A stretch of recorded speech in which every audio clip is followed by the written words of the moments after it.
My name is Stephanie Cabrera, and I will be reciting A Smile to Remember by Charles Bukowski.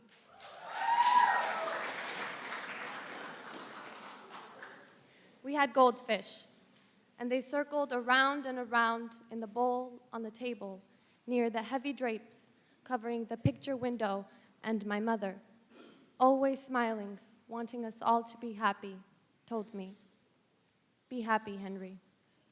And she was right.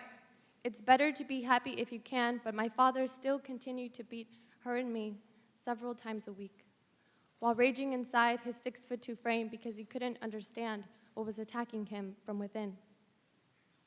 My mother, poor fish, wanting to be happy, beaten 2 or 3 times a week, telling me to be happy. Henry, smile. Why don't you ever smile? And then she would smile to show me how. And it was the saddest smile I ever saw. One day, the goldfish died, all 5 of them. They floated on the water on their sides, their eyes still open. And when my father got home, he threw them to the cat there on the kitchen floor, and we watched as my mother smiled.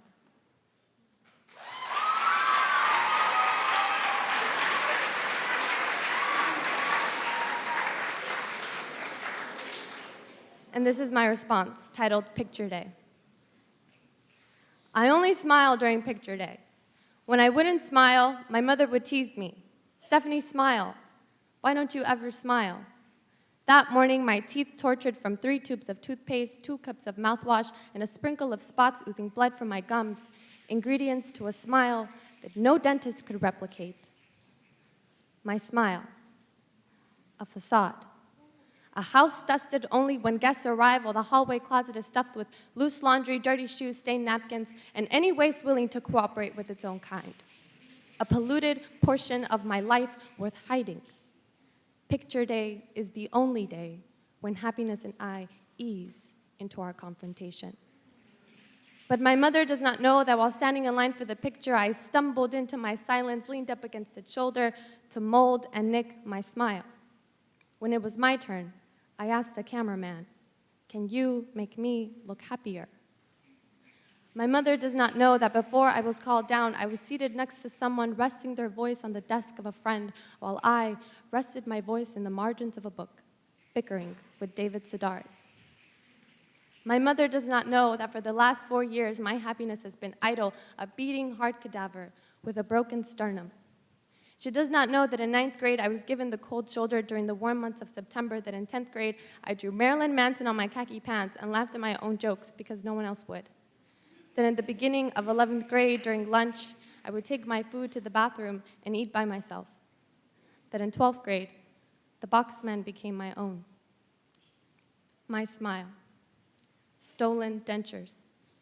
Restored, reassembled, chipped, and nicked, forcing sincerity to become a distant cousin. But happiness, a wisdom tooth, is not well built enough to digest you. The contours of my face were never meant to wrinkle.